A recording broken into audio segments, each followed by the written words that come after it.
my boyfriend bought me this absolutely adorable hedgehog lip balm, and it smells of strawberry. And it's got a little mirror in it as well. You can see where's you? Where's you? There's... My lips are really dry, so I'm gonna do this before I start filming. Me on the train, just taking this out. Going to a business meeting, you just see this little man. It's like, don't mess with me. Hey everyone, it's Victor here. And I'm gonna get straight to the point. I finally got my top surgery date. I have been waiting so long for this. So long. I was trying to think back and trying to think about what dates I got my referral on and my pre-op and stuff like that. I can't remember all of them, but I know that it was August 2018 that I put my referral in to the hospital to get my surgery. So as you can see, I've been waiting quite a while to hear back from them. It's been a long and arduous process. I got all of my pre-op and consultation appointments over and done with in 2019. And they did say, oh, it might be the end of 2019 that you'll get your surgery, but we're not sure. It'll probably be around Christmas. But they were kind of, you know, it was all building up to be kind of confirmed around that time. And I was really kind of heartbroken that it didn't happen. It was a tough time. But I knew going into 2020, it was definitely going to happen. Well, I say definitely. I never know what's happening with the NHS at the moment. It was more likely to happen early 2020. So, it has. I got a phone call when I was actually down at my boyfriend's house near Manchester. It's like they knew I was in the area. Because I'm being treated at Manchester, by the way. If you don't know, if this is like the first video you watched of me and you haven't actually seen all my videos, I don't expect you to watch all my videos. So let's fill you in. I'm being treated in Manchester. So that's why it was interesting that they phoned me up while I was down there already. So I got a phone call a couple of weeks ago, actually. Or was it just a week ago? I think it was just a week ago. That's insane. Saying, we've got your date for surgery. How's the 25th of February sound? And I'm just like, oh, that's like in 2 weeks' time. That's like, wow, okay. I was quite shocked. But very excited, obviously, but I have so much to organize before I go down for my surgery. It was a bit of a kind of mad dash to get back home, and then I had to go away for my brother's birthday, went to Edinburgh. It was really lovely, but it's one of those things where you can't fully enjoy things because you are thinking about surgery. So that's been my February. From start to finish, it's been insane. So much so that for the first time in I don't even know how long, I missed an upload date. Oh my god. No one cares. So yeah, sorry about that. If you were waiting for my video and you didn't get one, it's because I've literally been stressed out of my head trying to get everything sorted, and I've been away and I've not been at home and stuff, basically. So I guess this is also a bit of a sorry if there's not content for a while, because I will actually be recovering. I'll be in my bed recovering from my surgery. So I'm traveling down on the 24th of February. I'm going to be staying near the hospital in an Airbnb and then going in the morning of the 25th. But it's actually a reasonable time to go in. It's 11 o'clock, which from seeing other surgery vlogs of other trans guys that have gone through this, that's really reasonable. Because I've seen people go in at 7:30 or like earlier to get there. I'm not a morning person. So that'll be great. I can actually sleep in the Airbnb overnight, not in the hospital, wake up, relax, and then walk over to the hospital, because the Airbnb is literally a walk away from the hospital. It's great. I'm going to save so much money on Ubers and trams and things. So yeah, very, very excited. Obviously quite nervous as well. This is the first time I've ever been under anesthetic, so I don't know how it's gonna go. I don't know if there's gonna be complications. I don't know what's gonna happen. But it should be fine. It should be fine. It should be fine. Hey y'all, it's Editing Victor here. I forgot some really important things that I wanted to mention in this video, and I realized I did not mention them. So, yeah, I wanted to talk a little bit about the actual letter I got confirming. Also, I am in my banana plant, because it's the only place I get good lighting, so you'll just have to put up with it, I'm sorry.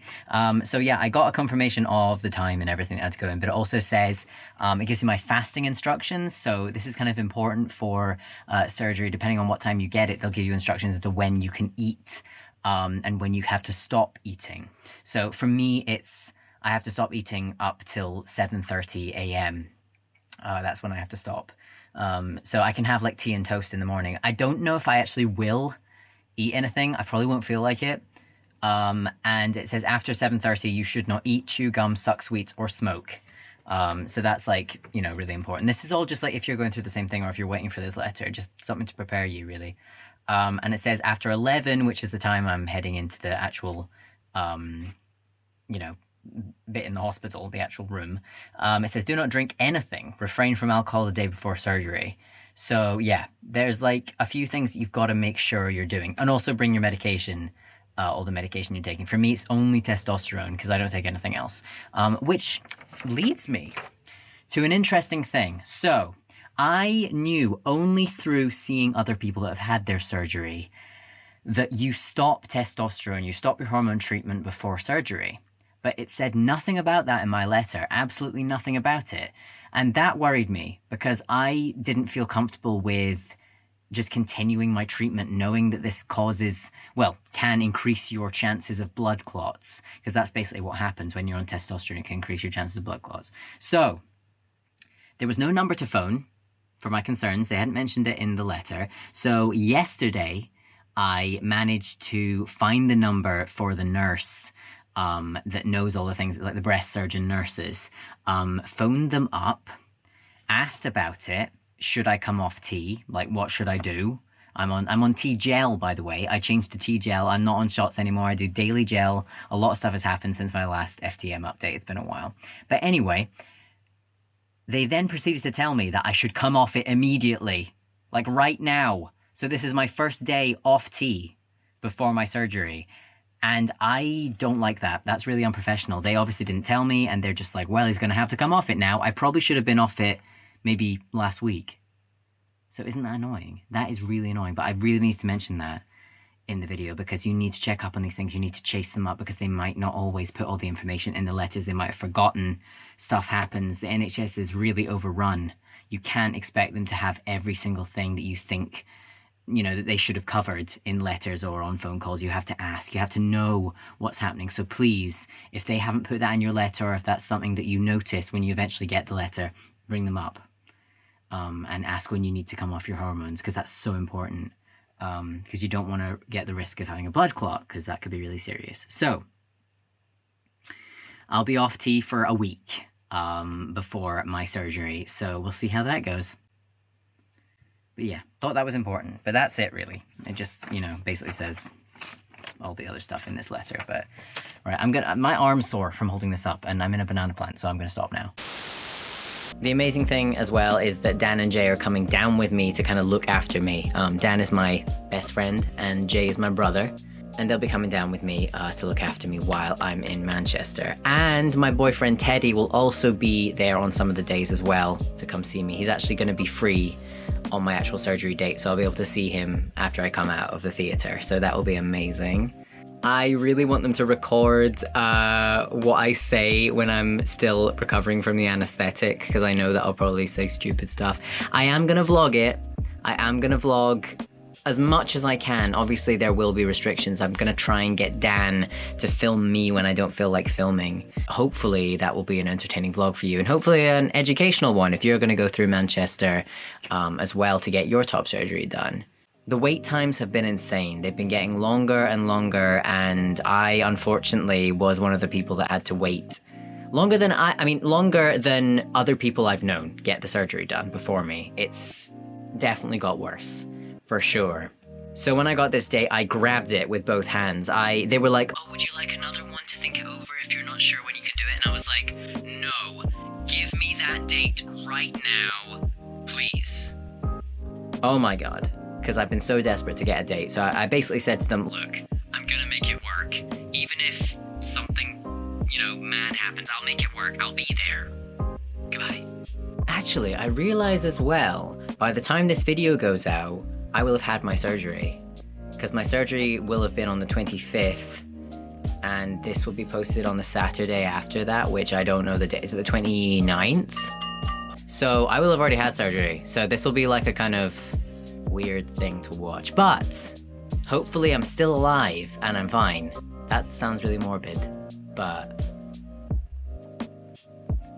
Just to update you as well on the kind of surgery I'm getting, because I know that some people are kind of interested in that. I'm not getting double incision, I'm getting peri-areolar, which is basically the surgery that goes around your nipple, and they take out the tissue from there, and then they close it over, and your nipple stays in that position, so they don't have to like cut them off and stick them back on. I know that sounds like, that's really unprofessional sounding, cut them off and stick them back on. Not with sellotape or anything. I'm not a surgeon. But yes, so there's no real risk of you losing your nipples, which some people have that risk of getting when you have double incision, because they actually remove the nipples and put them back on. So peri-areolar, they don't remove the nipples, they basically work around them. So you are meant to keep all sensation in your nipples, you don't lose that sensation. What some people do, but I guess it's like, you know, it depends on your recovery.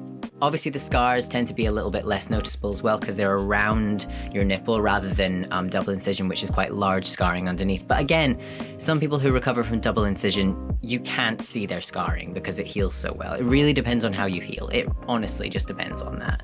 And it also depends on how built you are. You can build yourself up and, you know, get that kind of muscle definition that can hide scars and make them look less obvious. There's loads of stuff you can do. But I feel very lucky that I'm getting peri. I've wanted peri from the start, and I do have quite a small chest, so it's something that has been possible for me. So I'm gonna see how it goes. I'm very, very excited. It's gonna be such a welcome change to my life. I've been struggling with binders and tape and just feeling uncomfortable with my body for so long, and this is going to be so amazing to actually feel like I belong in my body. It's just gonna be awesome. I'm so ready for it, and I can't wait. It's really soon now, because I'm talking to you now, it's the 18th, so we're going down next Monday. It's not long, And I've been wanting to tell you this earlier, because I got the phone call weeks ago, but I just haven't had the time to sit down and record, so that's why I'm telling you now. You probably recognize this entire outfit from the end of my last vlog, because I'm filming them at the same time, because I have no time to film. Also, I'm sorry if I look a bit of a mess. I got out of the shower, so that's why my hair looks a bit... And I haven't shaved in a couple of days, so I've got a bit of neck beard going on. That's kind of it, really. Life has been very strange lately, and the start of 2020 has been intense. Intense. In mostly bad ways. This is the good news of getting the surgery, but honestly, my mental health has been bad.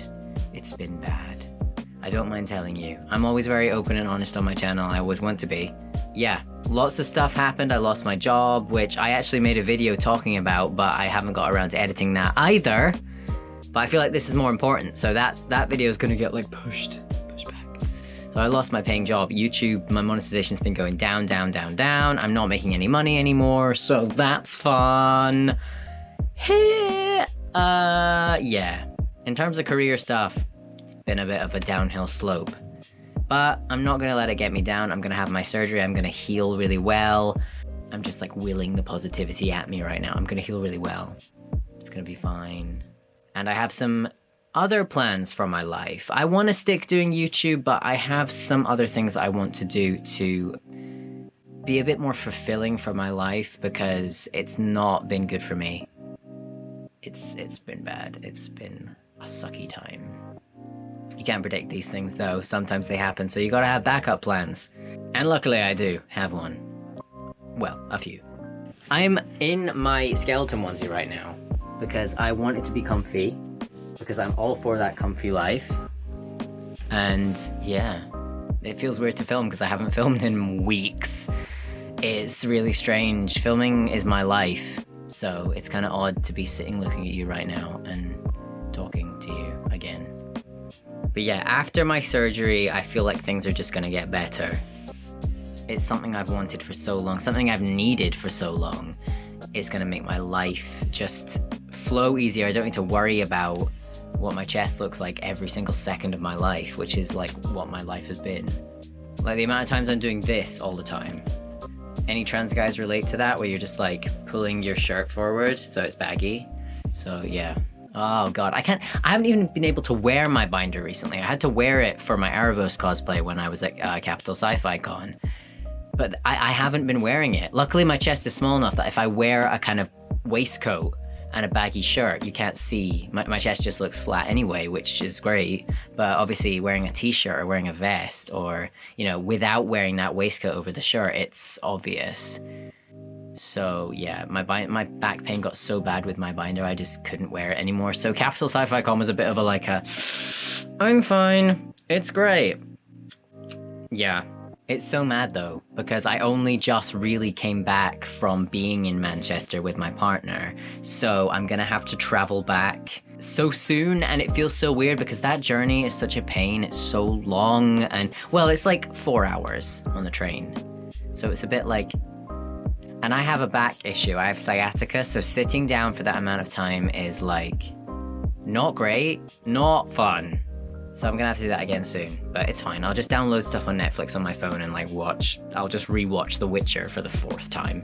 I don't know what else to say about my surgery, because obviously it hasn't happened yet, but I will vlog it. You'll see all the stuff that happens. I just can't wait to be topless on a beach and start building up after I've recovered and, you know, just wear V-necks. Oh my god, I want to wear V-neck t-shirts so bad. I'm gonna be that guy that wears the most low-cut V you've ever seen. I mean, V is for Victor after all, so V is actually my nickname that I like. I keep telling people, don't call me Vic.